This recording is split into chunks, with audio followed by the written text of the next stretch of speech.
for us tonight. On the heels of a day-long conference focused on localization, we are so thrilled to be able to have a policy-focused, practitioner-oriented panel discussion this evening.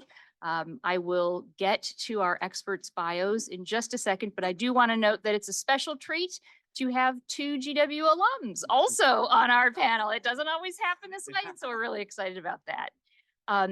This conference, as you all know, is the work of Professor Mariam Delof, convened by our Humanitarian Action Initiative.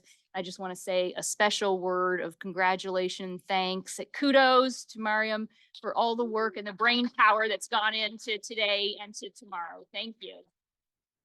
We really at the Elliott School, as so many of you know, take great pride in the fact that our school is focused on the intersection of theory and practice, where theory and practice intersect and inform each other. And you can see that in the fact that today's policy keynote panel does precisely this, adding on and building on the conversations that took place earlier today and informing the conversations that will take place tomorrow. So we're very excited about that. Now, as all of you know, you're all experts, the conversation about localization in humanitarian assistance and development is not a new one. It connects directly to the larger conversation on the world stage about voice and decision-making and local governance. I'll say that my own interest in this topic has been focused on the work that I've done on Indian foreign policy. I've engaged over the decades with India's calls for reform of the international financial institutes, of the UN Security Council, always calling for a greater role in global governance for the global South. We saw last year in 2023 with India's presidency that a main focus for India's presidency was promoting a larger role to be and to translate the voice of the global South into important policy determining conversations. Now, in this context, in recent years, a couple events have brought more intensive focus to localization in this space. 2016, leaders at the World Humanitarian Summit committed to make humanitarian action as local as possible and as international as necessary. As Professor Delof has noted, that same year, major donors and organizations signed on to the Grand Bargain, which included commitments to improve efficiency and effectiveness of humanitarian assistance. And Grand Bargains 2.0 and 3.0 have further refined those commitments.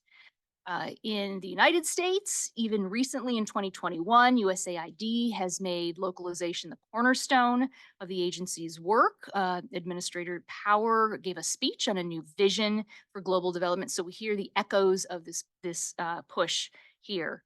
What problems does localization address? It seeks to remedy questions and problems of excessive centralization and hierarchy, decisions being made by external actors in the global North or the global South. It seeks to address the question of offering more cost-effective assistance in a financially overstretched world and pointing to a more financially sustainable future by providing greater investment in national capacities around the world. So we're going to hear a lot more about all of these questions in our conversation. Our experts will share with us how they view these questions in international humanitarian and development assistance. Our roundtable speakers sit in the rooms where these decisions are debated and being made, and they bring diverse perspectives from their experiences working for government agencies, for non-governmental organizations, and in the private sector, all focused on questions of localization. We also wanted to know, Professor Delof is very sensitive to the fact we don't want to create an impression that we are purely drawing on the global North to talk about localization in the global South. The first day of this two-day conference has focused on top-down reforms. All of tomorrow will focus on bottom-up perspectives, and we have experts who will bring perspectives from the global South to this important conversation. So we did want to add that note. Now, let me quickly introduce our expert panelists. You have a copy, I think, of their longer bios in your conference materials, but let me just offer a few words of highlight for their expertise. Since I have it in this order, which is not the same as the order we're sitting in, but that's okay. Let me say that the Honorable Lois Pace, we are thrilled that she's able to join us. She serves as the Assistant Secretary of Global Affairs at the Department of Health and Human Services, where she advances the U.S. international health agenda through multilateral and bilateral fora. Spent over a decade working with community based organizations and grassroots leaders in countries across Africa and Asia on campaigns calling for person centered access to health, and is focused on improving equity and inclusion in health access in her work around the world. Rick Santos is president and CEO of Church World Service, one of our two GW alums. Yay! Has spent more than 3 decades working in the relief, development, and displacement sectors for faith based organizations, including more than a decade of living and working in Asia. He's an expert in engaging and partnering with civil society in the development process, and his developmental approach includes building and prioritizing robust local and regional partnerships with communities, organizations, and networks. And he has spent much of his career supporting local organizations to become independent and self sufficient. Dr. Ronnie Parker, our second GW alum, yay, founded Business Community Synergies, BCS, in 2004 to practice alternative forms of development that emphasize direct engagement. And her methodology supports locally identified priorities, local leadership, and multi directional accountability, which she has implemented in India, West Africa, and the Middle East. Her central philosophy is that direct relationships between globally oriented international businesses and local communities both reduce corporate business risk and enhance local community development.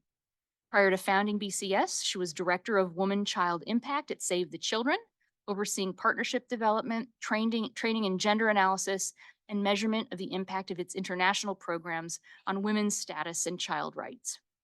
And down at the end, we're so happy to welcome Jeremy Kneindijk, who is president of Refugees International, served just prior to that in the Biden administration as USAID's lead official for COVID-19. What a job and responsibility, where he oversaw the agency's multi-billion-dollar COVID-19 assistance portfolio, led the design and implementation of the administration's Global Vax initiative, and coordinated the US government's global donations of hundreds of millions of vaccine doses. From 2013 to 2017, he served in the Obama administration as the director of OFTA, which is USAID's Office of US Foreign Disaster Assistance, and he led the US government's response to international disasters, including the Ebola outbreak in West Africa, the earthquake in Nepal in 2015, the Iraq crisis, Typhoon Haiyan in the Philippines, and the war in Syria. He also led USAID's preparations for the 2016 World Humanitarian Summit, and he has worked extensively in the humanitarian NGO sector, including service as country director in West Africa and East Africa with American Refugee Committee, and as a policy director here in Washington with Mercy Corps. So you can see by their bios and backgrounds and expertise that they have done all of this work that we are all thinking about today and tomorrow. So I am just going to go down the row here and ask each of our panelists to help kick us off by first reflecting on the question, in your view and in your work, what is the promise of locally led programming? And let me start with Rick. Well, thank you, and just a pleasure to be here tonight. I am a GW grad. I will admit that I graduated in 1985, so We said we weren't going to talk about it. a long time ago. I don't mind. um, but actually, my work in international development started here at GW. I had friends who were Army brats and Foreign Service brats, and their travels and their stories really kind of inspired me, and I think so. Really, my trajectory started here at GW, so I'm very proud of that. Uh, I think that I was really fortunate to listen to the panel earlier before tonight, us meeting now, and I really appreciate all the reflections and the thoughts on that. What I want to talk about, the promise of locally led development, and really what that means is maybe the best way for me to share my thoughts on that is just a really quick example or a story that I experienced. Prior to coming to CWS, I was the CEO of a group called IMA World Health, is a public health faith-based organization. And we won a USAID uh, SGBV project in the DR Congo, in Eastern Congo. And we were competing for that project with two other, and I won't name them, very large international development agencies who had different approaches to the work. And in both cases, their approach was really to essentially implement all the different components of that project themselves. And we took a very different approach. So we worked with two local. So there was four components. One was health, just very health surgical related to fistulas. And so we worked with two local hospitals. One was Ponzi Hospital, Dr. Dennis Mukwege, who you know won the Nobel Prize or co-won it, and Heal Africa in Goma. And so, and then we did a lot of work in the communities. And so we worked with a group called People's Voices, which is a local DRC uh, NGO. And basically, about 50 to 60% of all the resources that came, we did different technical elements ourselves, but we actually brought those groups in. We had conversations with them. They understood the local context in Eastern Congo far better than we did. And we basically said, we want to partner with you and co-create essentially the design of this program together. After about 2 years of that project, we were actually the smallest funded of the three NGOs funded. USA did an assessment. We were 2/3 of the results of that project, and they actually defunded and just closed out the other two. And then they didn't give us a lot more extra. They didn't give us the money that they spent there. They did something else with it. But for me, that was just the perfect example of how this should work. And really, the promise of it is our interventions did more. We really understood what was going on in the local communities. We really the empowerment of essentially the of those communities to actually solve this problem themselves, and us being able to help them. So maybe I'll stop there and just say that to me is the promise. Ronnie, from your perspective. Yeah, so I'm coming from a slightly different place, but let me first say that I wholly place myself in the global south. I grew up in India around development workers, and so got which Parker is not Indian, as you can guess. So development. Um, so I've been very attuned at a gut level to what happens in development since I was really a very small child. Um, when I came to GW, since we're there, I had been working in international development for about 12 years. And you heard that I had last been working at Save the Children, and I had gotten very frustrated, and I worked at many different kinds of organizations. Um, and so I came here to get my PhD to rethink how to bring about, how to do development a little bit differently. And as you've also heard, localization is not a new thing. It had been talked about forever. And certainly it had been talked about when I was growing up in India, when everybody was doing participatory training, and I learned how to do that. So when I came here, I didn't know what it was going to be, but I knew I had to shut off the old world, stop traveling, stop working, stop being stressed, and really get my mind to think about what is the way out and what do I bring to this as a person who really is a product of that development agenda and the dysfunctions that I carry because of that. So I was given a lot of freedom, and the sort of methodology that was developed during the course of the dissertation was one that was totally bottom up. People said it was, but my dissertation was postmodern or something like that, because there was some people said, oh, that means there's no rigor to it. So the idea of it was really to start at the community level. So I went off to do my case studies. I had no survey. I had no people on my committee question that. I had a very strong professor, Cynthia McSwain, who led the dissertation, who's now a yoga teacher. Um, but they sent me off, and I was astounded by how much I learned. I had a lot of community-based experience, a lot of it by then. By then, I'd already worked in more than 30 countries. I'd been around the world. at the community level. And I was really shocked by how different my experience was with this new approach, which was just basically talking to people and seeing what they told me. And I didn't know exactly how I was going to analyze that data because it was just tons of notes. And they were just starting to put out the quantitative data analysis tools, but I found that they didn't really help me. Anyway, when I graduated, rather than taking a job, I continued doing this work. And because I'd been in the business, I knew people. You know, they hired me as a consultant. I did consultancies for USAID and just sort of used my network to do consultancies. And somebody said, you know, you'll get paid a lot more. This is actually somebody from USAID said, you know, you'll get paid a lot more if you become a business. And it's very easy to become a business. And that's how BCS was born. I've worked largely with the corporate sector, almost exclusively with the mining, oil, and gas sector. And a lot of what appealed to me about it is that, well, there's a lot about it, but they allowed me to practice this methodology that I came up with. They let me go out into the communities without a survey questionnaire. And then when I came back with what I found, they were really shocked. They'd never seen anything like it. And I was totally excited. I'm a person of very good, a lot of energy, let's say, anyway, but they were very excited and I was excited about what I was learning. So now, 20 years into it, today's the 20th, this year is the 20th anniversary of the business. We've worked in so many contexts. We've never had an instance where there was violence or conflict in the places where we worked.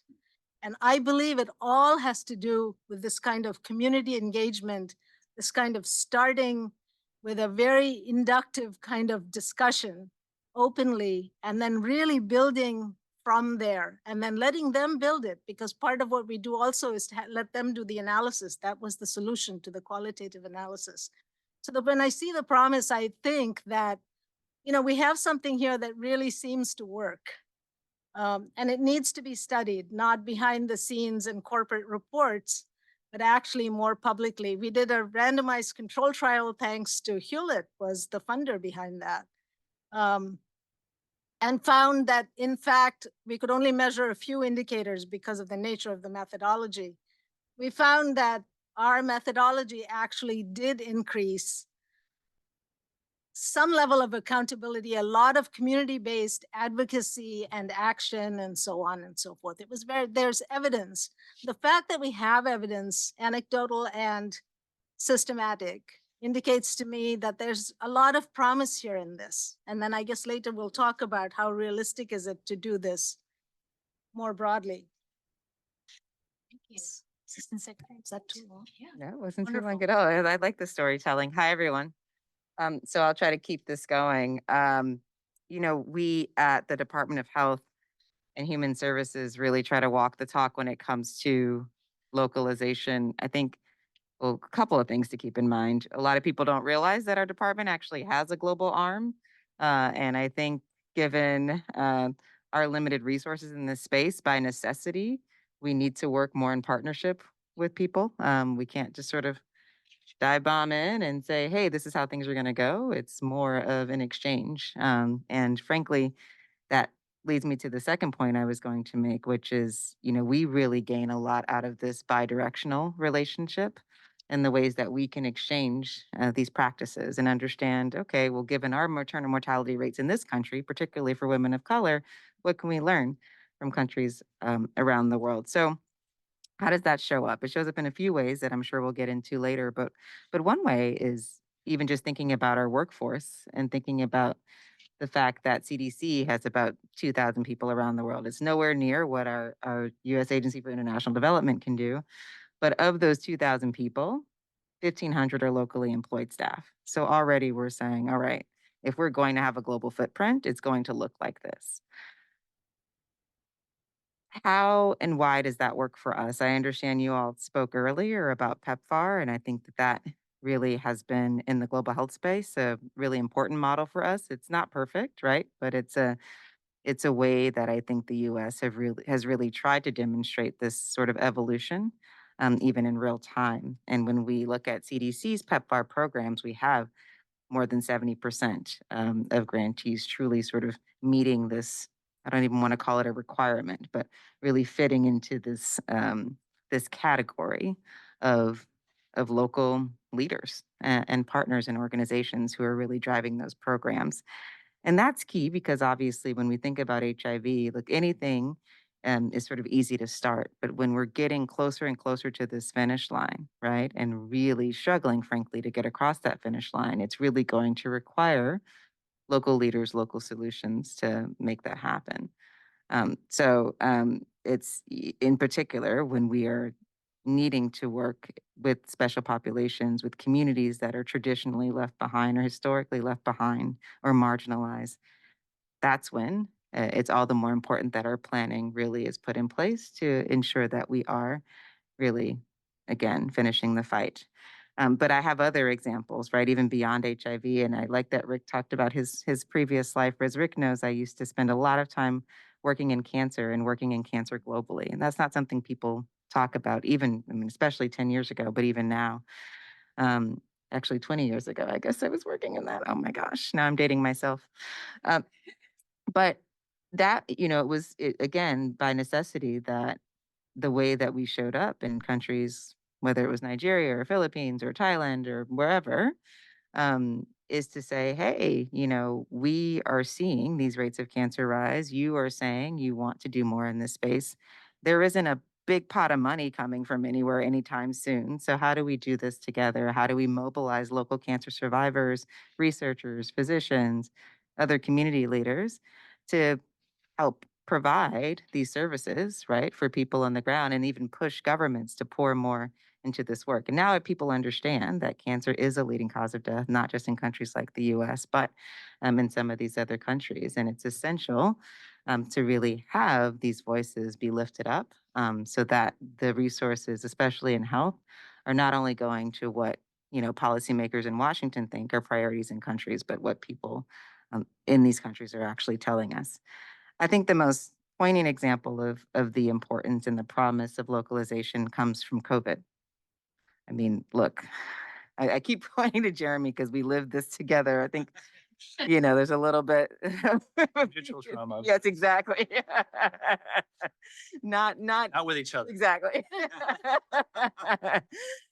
But I mean, COVID happened and we could not just hop on planes and, That's right. show up in places. And thank goodness we had a workforce, and thank goodness we had partners, and thank goodness we had networks that could be turned on. And frankly, they saved us, right? I mean, people in these other countries who really kept COVID at bay in ways that we could not and did not do here and in other, G7 countries, that saved the world. And I will not stop talking about how effective and important that was. And that is not just the promise of localization, but the reality of localization. So I'm glad that you all are really focused on this. Thank you. Jeremy. Thanks. Is it Should be on, on. right? Yeah. All right. It's always fun to get to share a stage with my friend. I didn't realize until recently that you were going to be on the panel, so it's like, yay. So we worked together closely during my time at AID. So two things I want to start with. One, an excerpt from an after action report that I reviewed recently, and another from a conversation that I had recently with the leader of a national aid organization. So I read a report, and it was a report on an after action kind of assessing the humanitarian architecture's performance on a major disaster. And it started out by saying, a signature lesson from this experience is that the humanitarian community must stop rolling into places, pushing aside all the local actors, assuming that it knows best, and kind of taking over the response, and ignoring or sidelining all the local capacity that exists, all the local expertise that exists. I had a very similar conversation recently with a colleague who runs a large national relief organization, and said to me, well, we were really surprised when the international community showed up in our country that they didn't come and talk to us first. They just kind of came in, set up, and started doing their thing. Does that always happen? That was a conversation with the woman who runs Caritas Ukraine about what's happened in Ukraine in the last 2 years. But the quote from the report is a quote by Bill Clinton in the Tsunami Evaluation Coalition report from the 2003 Indian Ocean tsunami, which is to say none of this is new. And we have been struggling in the humanitarian world with this fundamental failure for, certainly for the totality of my career, and I think going back much further. And I think, the promise of localization, it's a reasonable question to ask, but honestly, that's not like I think the reason why we continue to fail is not that we don't recognize the promise of localization. I think we've recognized that in slogans and in analysis and in reporting going back many, many decades. And yet the system fails over and over and over and over and over and over every single time. And so, it was like fascinating to me and like grimly, on some level, like grimly amusing to have this conversation with this colleague from Ukraine who wasn't familiar with that whole history because she was, she worked for a Ukrainian NGO and she was focused on Ukraine, and they'd had some exposure to that system in the wars over the last few years, but not in the way that they've experienced it in the last 2 years since the full-scale Russian invasion. And her sort of default assumption, which was an entirely reasonable default assumption, was, well, this can't be the way they do it every time, right? They must have just then this must be a weird outlier. And I had to say to her, no, this is pretty much the standard MO of the humanitarian system. And, we can recount the reasons why that's wrong. I think it's inefficient. I think the greatest potential efficiency gains in humanitarian action, along with a scale up of cash assistance, would be scaling up locally led action. I think those are the two areas where where we're leaving efficiency gains on the table in terms of humanitarian resources. There is an authenticity and an ethical imperative there, which I think is inarguable. And there's an effectiveness argument to it as well. The reason why it's failing to change at scale, the reason why we continue to see the same dynamic, right now in Ukraine that we saw 20 years ago in Indonesia, is because we just have some fundamental design flaws in how the humanitarian system operates that we've never really grappled with. And I think that's probably more for subsequent questions. I have so many opinions on that, but I will hold my fire on that until the later We question. can segue right into that. Yeah. Well, let's go back in the reverse order. But Jeremy, why don't you tee off with the question of what are the kinds of barriers that prevent localization from happening in a deeper way?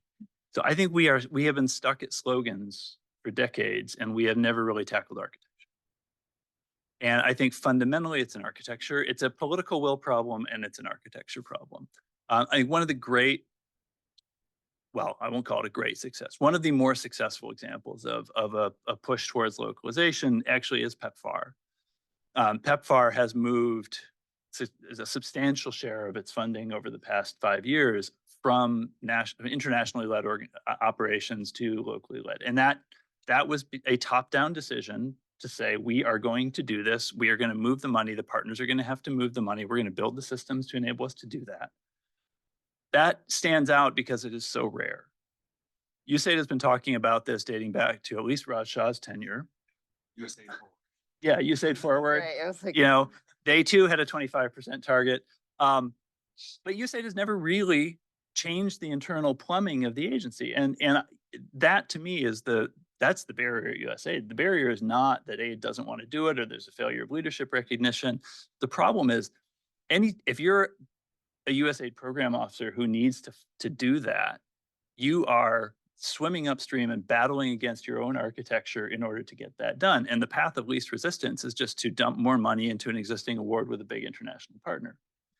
And that is what's going to happen 9 times out of 10, because that is the way the system is designed.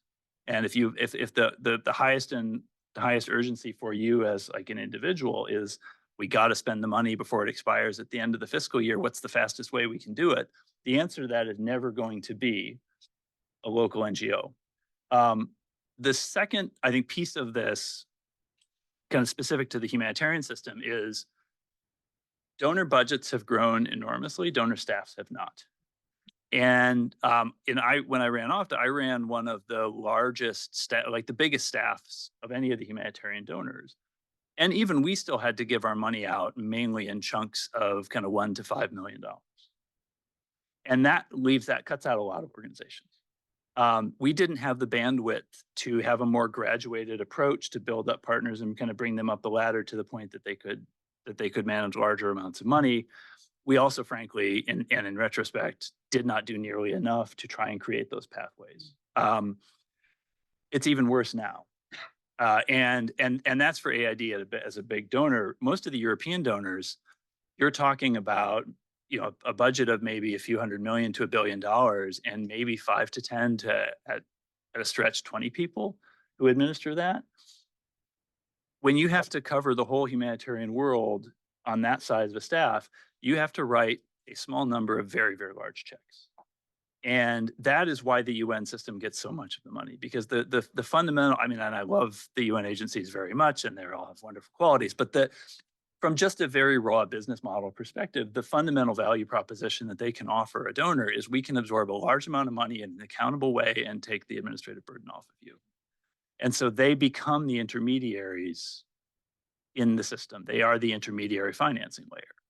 And they're not an intermediary financing layer that can be relied upon to kind of transition that money into localization funding. They're going to keep a lot of it for themselves because they have their own programs. And what we don't have, and one of the projects that my organization, is beginning to work on with the NEAR Network and a few other partners, is trying to take lessons from Gavi and the Global Fund on what would it look like to design a financial instrument for the humanitarian sector that would be able to be that kind of a bank for localization, that would not keep money for its own projects and would deliver the money direct to partners at a local level. And kind of how does that supply side that it sounds like you've been talking about today meet the demand side that local organizations are looking for? Let me ask Lois to address that same question. What do you see as the barriers? And can I also put out there, aren't there also audit and accounting requirements that can place barriers to localization as well?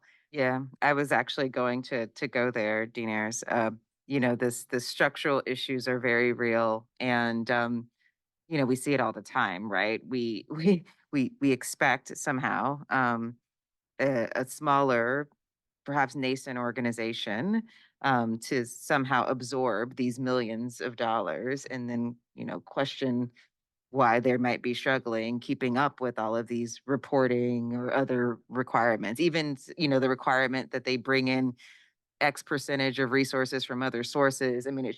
It's untenable. So I have a couple thoughts about that. And one is a really perhaps a controversial question about why we are continuing to have those requirements of many organizations, but these organizations in particular, because it's almost as though we make this even more stringent for those coming into the pipeline. And there's one argument that says, okay, well, we want to ensure that this isn't going to fall apart, and they might not have this track record, et cetera. All of that makes sense. But I think in this world of decolonizing development and health, we have to also ask whether there's something else at play, right? The kind way to talk about it is bias. The other way to talk about it is racism. There, I said it. Yes, I work for the US government. We talk about this stuff.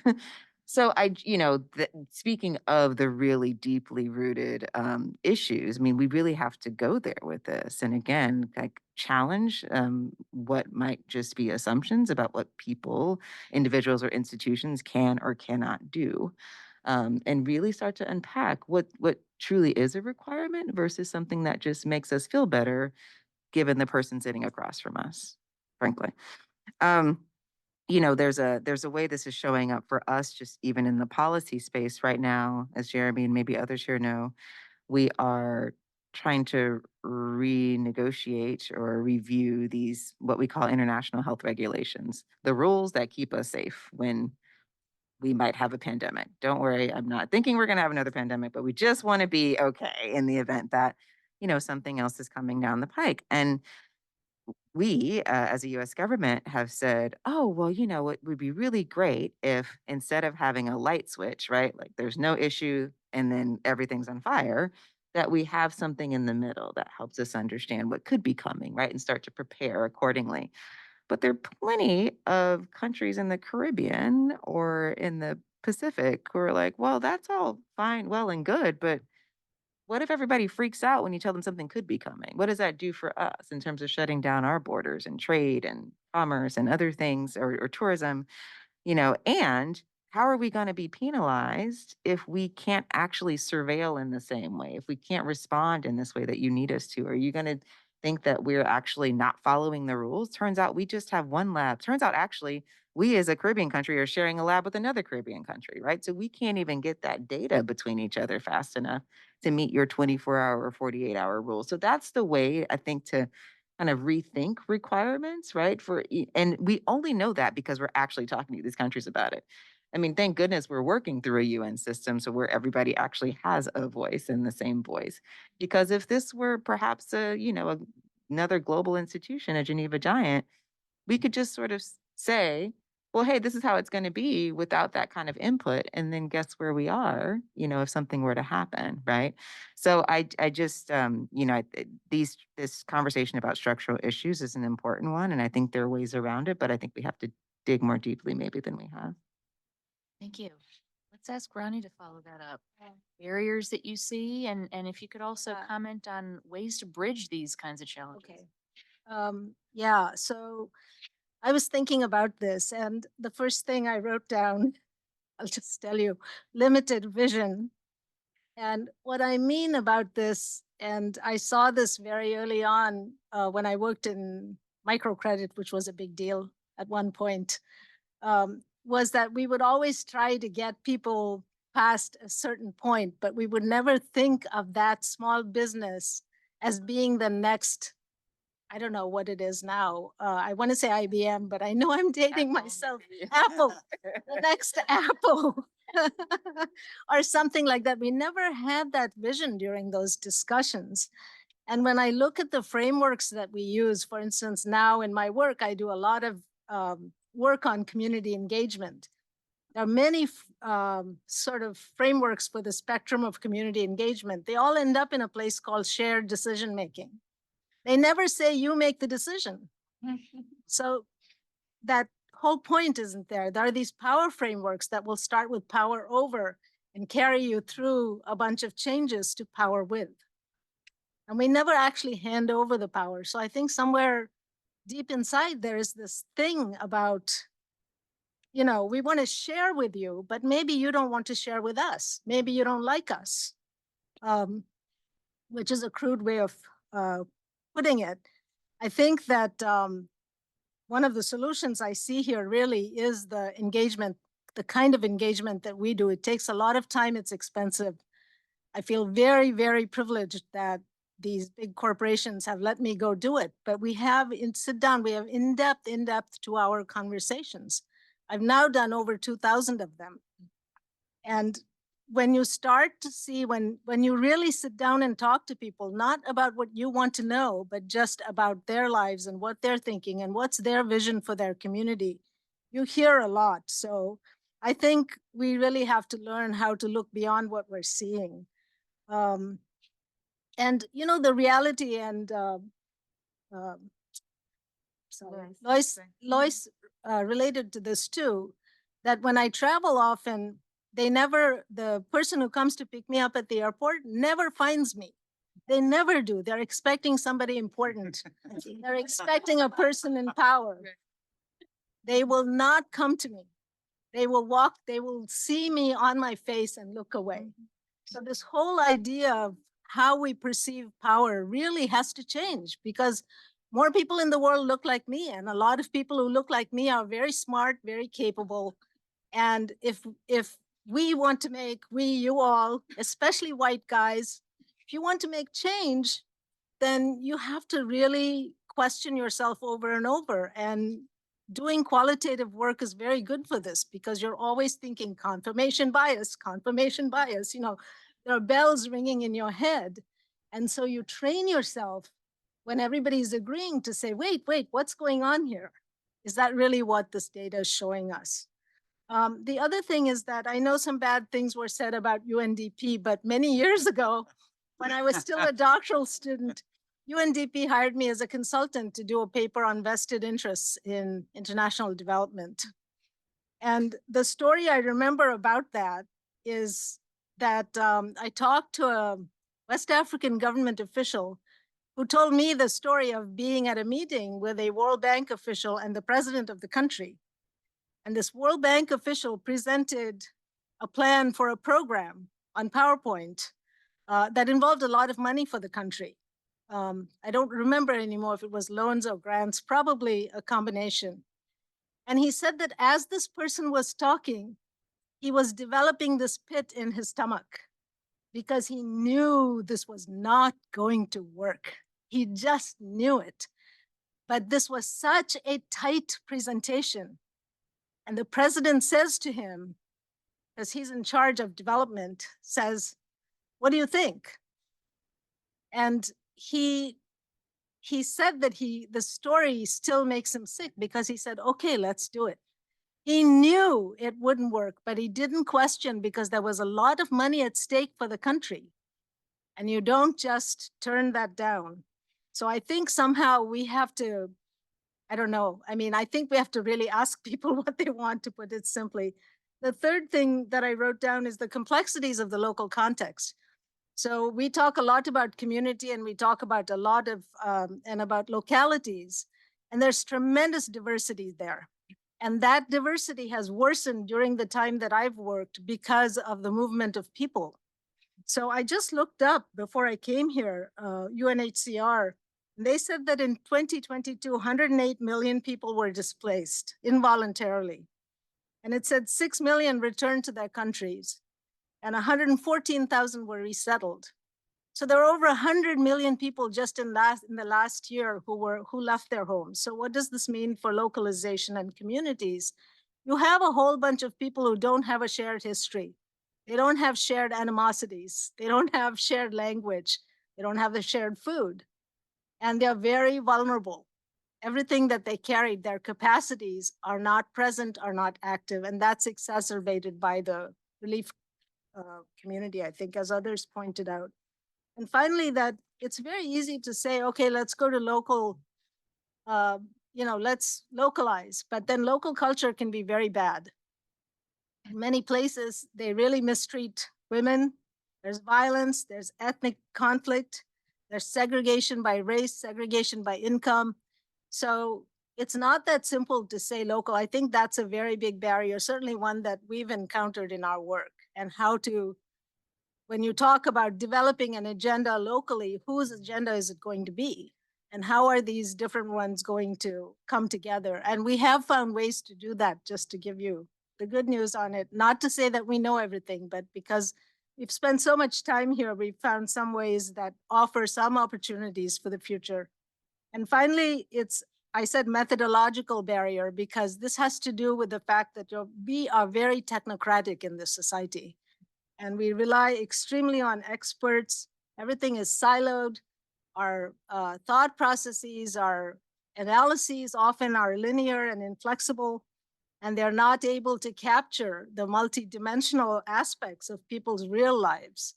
And I think that, again, that pushed me to the deeply qualitative and somewhat inductive areas of inquiry. So I think, I definitely think that our model is one, because it's been done so much, that should be tested more with external rigor and documentation and so on, as far as the future. But I also think it would be good to start with social accountability tools, like participatory budgeting. And I know that in the World Bank, they've done a lot of this. We've done participatory budgeting. It forces you to give away some of the money, give up the control, even if it's a little bit. But it's training to part with the money. And then the accountability is local. And people who are there, they're not going to cheat, because you have to let them go, because they're living right there. So if you cheat your neighbors, they will know, and you don't want to live with that. Yeah, and finally, I'm sorry, I've got two more, I'll be quick. One was move away from philanthropy to investment, because the whole mindset of I'm giving you something is bad. And it doesn't, it just doesn't work. And I think we need to go to the relationship is so unequal. You're not going to succeed with I'm giving you. But that you should look at other ways than money. And certainly corporations, the we work with not with the foundations, we work with the business itself. So we look a lot at how do you change your business operations in order to benefit the people around you more. And they find out how by hearing what people themselves say. And then respect and dignity, I wrote down because really there's a tremendous lack of respect in this business. There's a lot of privilege being a Northern, Western, whatever you call it, global North development worker. And that has to be tackled head on.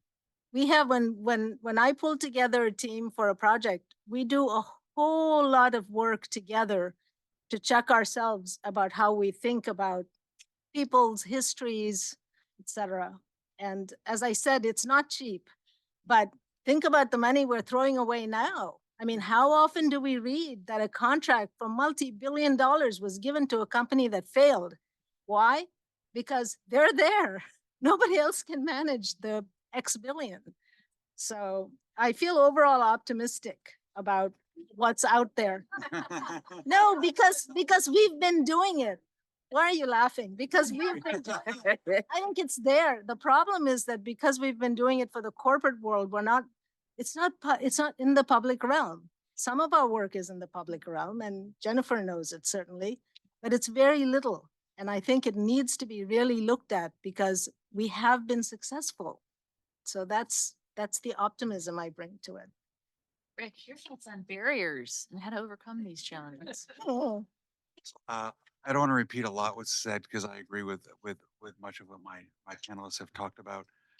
Maybe there's two or three short elements that I'll talk about. One is time, and I think one of when Jeremy talked about the structural barriers, one of those structural barriers is time, and as it relates to a lot of these mechanisms, 1 year, 3 year, 5 year grants, and if you're building capacity, if you're trying to build organizations, local organizations, to be able to implement a different type of project, that time is too short. And so I just think another example, we at my previous job, IMA, we worked with a group in the DR Congo, another DR Congo story. There's a lot of them, and the group is called Sanru, and Sanru started off as a USAID project in the Mobutu era, and then during the Civil War, there was a Sanru 3, there's Sanru 1, Sanru 2, Sanru 3, and then in Sanru 4, that project turned into a relationship with my organization and a local entity. At the time, it was the Evangelical Church of the Congo, but it was their social and health arm. And then that relationship was kind of lived out through some funding from USAID. And at the end of that project, we decided that that Sanru should be its own thing, and it became a localized, legally registered DRC organization. And then we worked with them. We were essentially the main prime on USAID and DFID grants. And basically, over about a decade, we switched. We switched relationships. They were the prime, and we were the sub to them on some technical areas, on some compliance areas. Today, Sanru is probably between 50 and $75 million. Aid, I mean, Global Fund is a big donor of theirs. Gavi, Aid, and DFID are just to name a few. But that would have never happened if we based this on essentially the structural funding cycle of the way that money is dispensed.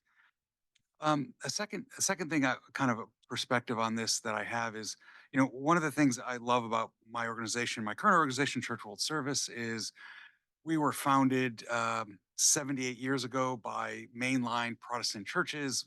Today, they'd be considered the progressive kind of Protestant movement. Many of our member churches, including like the Lutherans, so just to name a few, Lutherans, Methodists, the Episcopal Church, and others, Presbyterians, they had a missiology. They went through a lot of periods where they had a lot of overseas missions, and over time that changed a lot. One of my experiences when I lived in Thailand, I was a volunteer teacher in a place called Bangkok Christian College, which was started in the 1850s. It was the first Western school for boys, and then they started the first Western type school for girls in Thailand, and they were run as mission enterprises by U.S. churches for 100 years. At a certain point, maybe the 50s, 60s, all of that was turned over to local leadership. So you're talking about in Thailand, you're talking about 36 schools, including one of the most BCC prime ministers were basically educated at BCC. So my boss was a Thai, but my bosses were all Thai at that time.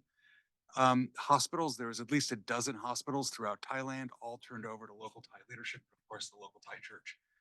And so, that was a commitment. There was an approach to, they made a real clear decision that that was the right way to go and that they wanted to do that. There's a part of that missiology that came out that I heard later, like more in the 80s and 90s. It was called accompaniment. And so it was this approach to working with local entities, local enterprises as accompanier, not as a donor, not as a driver, not as a leader, but as an accompanier. And so that methodology is part of what I would say, luckily, because of our history and the churches that have influenced us over time and the way we work, we adopted that accompaniment model. So a lot of the work that we do was always based on a partnership relationship. And actually, frankly, the donor structures make it hard to do that. And sometimes when lots of money is coming in, you have to move it very quickly. You have the compliance, and I think Lois was talking about the compliance issues. They're, to ask a local organization that's not ready for it to deal with the compliance, basically to apply to compete for the funding, as well as then deal with all the compliance related issues, it's overwhelming. And maybe just the third piece on this I want to talk about is, you know, I should use the example of Sanru. Sanru wanted to be big. Sanru wanted to take on these roles and relationships. But a lot of the work that we do is with local civil society organizations, not who don't want that. And frankly, the local that in some conversations with them, like, hey, listen, localization is coming. This is going to mean this and this for you. And they're like, we don't want it. We actually want to do our work. We want to do it well. This is what we're really good at. We don't want to deal with the USAID compliance regulations, right? And so I think part of the moving that forward, or how the barriers is actually being in conversation with with the organizations and see what they want. And actually, I just one more little point. Had a conversation. Many of you may or may not know Sam Worthington. He was the head of Interaction, which is essentially the U.S. NGO group and international NGOs trade association. Maybe that's the best way to describe them. And Sam, in the conversation about localization, one of the things I think Sam talked about, and I think it's right. It's like it's not that U.S. I don't think we're going to go away, but that relationship that we have with the local organizations are going to be different. We're still needed to translate this to the U.S. public. Actually, we were having I was having a quick side conversation about food aid with two of the colleagues who were here earlier, and they were making the comment, well, putting grain on ship and sending it overseas, and that's a really inefficient way to feed people who are in a starvation or an emergency situation. But one of the things that is lost when you say, okay, we'll just go to cash, we'll go cash distributions, we'll do that more easily, that's more efficient, we can do that more and locally, is that part of the role of international NGOs is actually translating what goes on in other parts of the world to our constituencies here. And farmers, frankly, are a big, important part of that conversation, and getting funding passed through Congress needs farmers in red states to say this is actually important. And so when you change that dynamic, it's right, it makes sense, but you're also losing something in that. So how do we as international organizations still play that role of kind of the interlocutor between what's going on with organizations who are localizing and doing that work efficiently there, as well as helping translate it to constituents and communities back here in the States. These are such rich comments and discussion. I was going to do a third round of questions, but let's abandon that plan. And we do have a few minutes before we'll break and go upstairs. So why don't we just open this up for 1 or 2 questions? Because what an incredible group of panelists here today. You and you. We'll do 2 questions.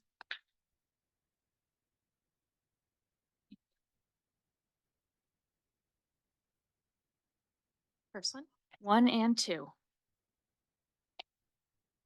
Hi, yeah, thanks for being here today. I guess I'm going to touch on kind of what you brought up, Rick, about international non-governmental organizations acting as intermediaries. I think we talk a lot about donors and the incentives and disincentives for localization on their part, but I'm wondering whether you could talk a bit more about incentives and disincentives for INGOs operating in this space when it comes to engaging in more of an equitable intermediary relationship and really being a part of that conversation surrounding how we localize. And then maybe as well touch on some vested interests as well, because yeah, I think we kind of neglect this a bit sometimes. Okay. Yeah, so, and I really have, I think the other members of the panel have, I'm sure, a lot to say on this. I would say I've been in conversations where big international organizations see this as a threat. And I mean, I have to say I've been really lucky with Church World Service, and also my own philosophy and view on this is actually a really good thing. And there is a huge role, actually, if you take the time issue into consideration and the compliance issues and some of those structural things Jeremy was talking about. If we're going to do this well, it's going to take a decade or maybe 2. And that's only with the organizations that want to do it, right? And then there's the communities that don't. And I think that's we would continue to be able to play a role with that. A lot of USAID funding also goes through contracts, and contracts are a whole different beast, right? So we're talking about cooperative agreements and grants for the most part for the international community, but the contract side is huge. And I know they think of this as a huge threat because they're not built. They don't know how to do it any other way. And so this is where I think the political will of USAID and other organizations to be able to say, all right, we're going to take some of those resources and we're going to put this into this endeavor. I'm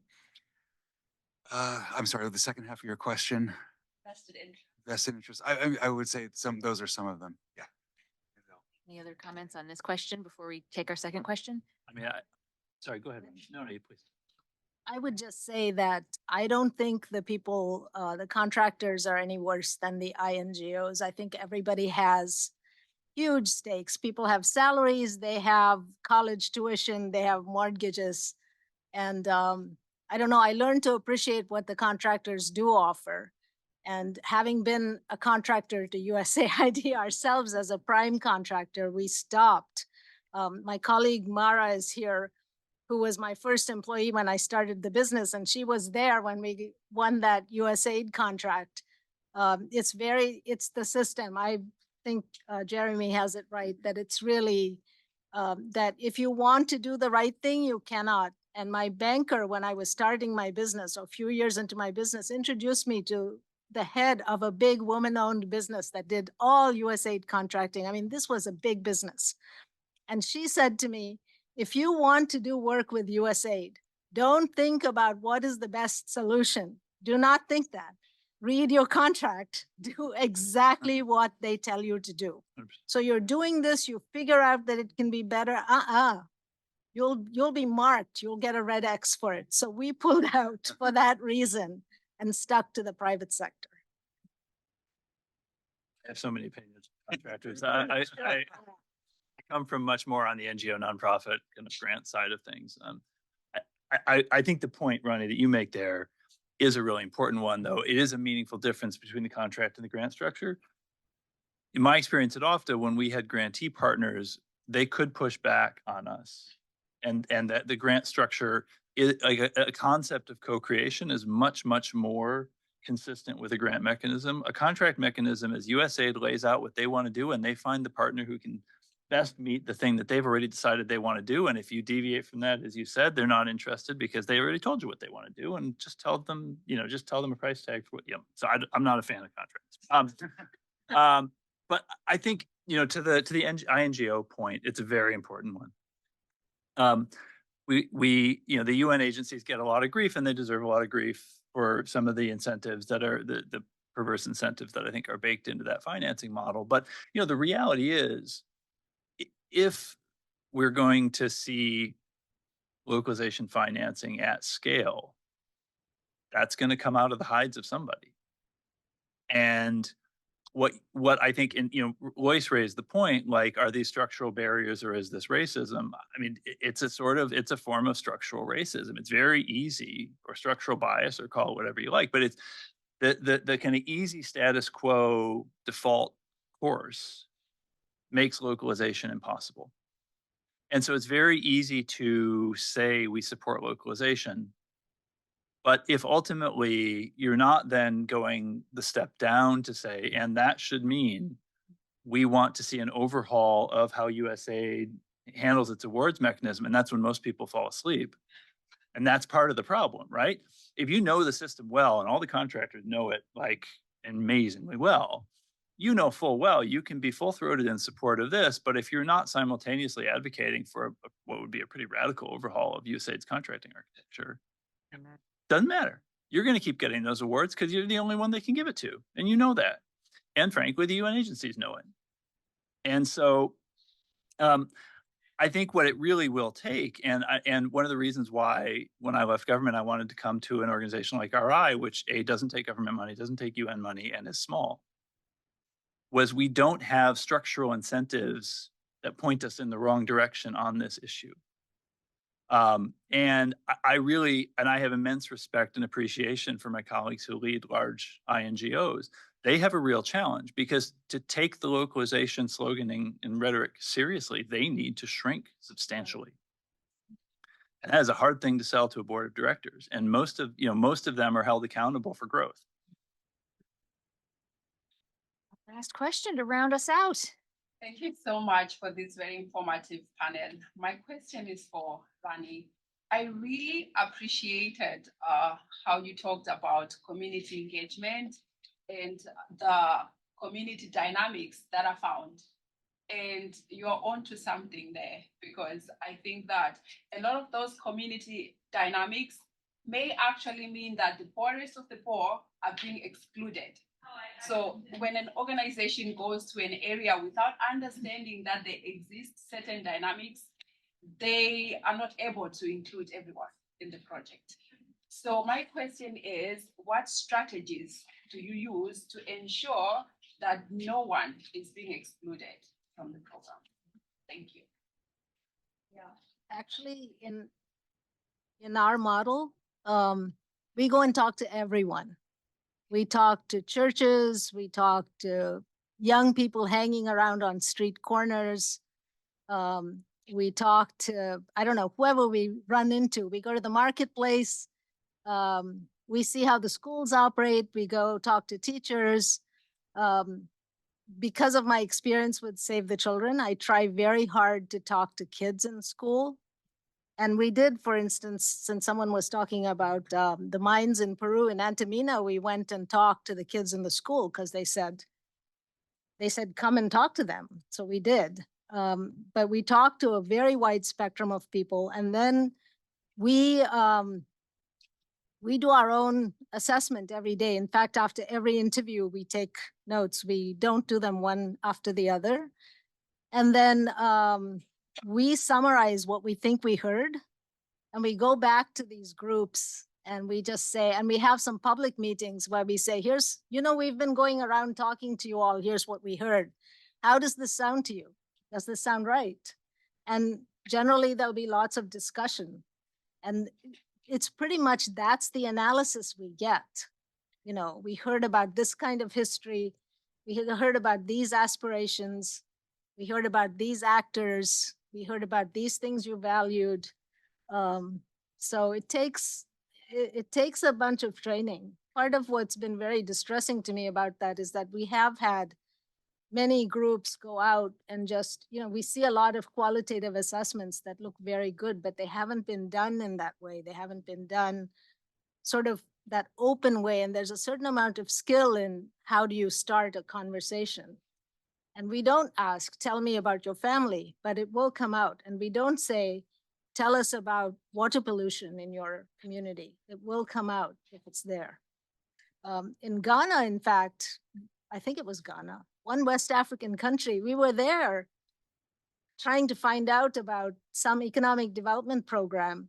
And, it was very frustrating, but using our method, these women were able to tell us right away, that what they were really, even though they knew that it was this program that had sponsored us to be there, this was an international organization, even though they knew that because of the structure of the interviewing, they were able to say, what we're really concerned about is that 2 of the 3 wells are gone. And we want to know how they're going to be fixed now, because if this 3rd one goes, we don't have water. So I think it's 20 years of methodology, I guess. Let me just make sure, Lois, did you want to add? Yeah, I did want to add to this, and with thanks to Ronnie, but also with thanks for the question. Is that Lillian I'm seeing? Okay, thank you. So, this comes up quite a bit in the public health or global health space, particularly, I mean, really across the spectrum, but let's just take HIV or as an example. It's really critically important that we're pulling in people who might be at a higher risk, certainly would have poorer outcomes, whether we're talking about trans folk or men who have sex with men, people who use drugs, adolescent girls. And these are often people who really don't have a voice or a face in countries or communities where we're trying to get this work done. So this is where I think it is helpful. And I want to say Rick and maybe Jeremy to an extent got to this. We still need external parties, right? Whether they're UN organizations or other third parties who are also calling that out, right? And shining a light on those communities where perhaps local leaders or governments themselves don't. And these pieces have to come together so you can still have a very local approach, and we still need to have a local approach. But what, say, Global Fund will do, and I sit as one of our Global Fund board members, is they'll say you need to have some country mechanism or platform whereby you are pulling in members of civil society. And oh, by the way, we know that these people are in your country because we are looking at the HIV rates, right? And we're hearing from them. I mean, thank goodness for social media and other forms of internet technology where people don't have to live fully in the shadows, right? So they can safely sort of make themselves known or otherwise reach out. So we can require that as part of our partnership with governments or with organizations to say, well, no, this might not be something that aligns with what you want to see or what you've done, but in fact, this is our requirement or request of you that you include them. Now, importantly, we can't expose people in a way that puts them at greater risk, right? They have to feel safe and engaging. And this is why it's important not to just have the one token person sitting on there who represents these communities, but multiple people who get brought in, right? Or frankly, proxies who might be able to wield that level of power or have that level of safety, but who is still a sort of anointed, trusted advocate for these communities who can speak for them if they choose, right? So that's the way that I think we try to work in this space in that way. But it's it's a really important question, and I'm really glad that Ronnie brought it up as well. It's not a given that localization is the answer for everyone, and we don't want to have this unintended consequence. What a powerful observation and a way to wrap us up tonight. Please join me in thanking our panelists. This has been an incredible conversation. Thank you for making the time to be here.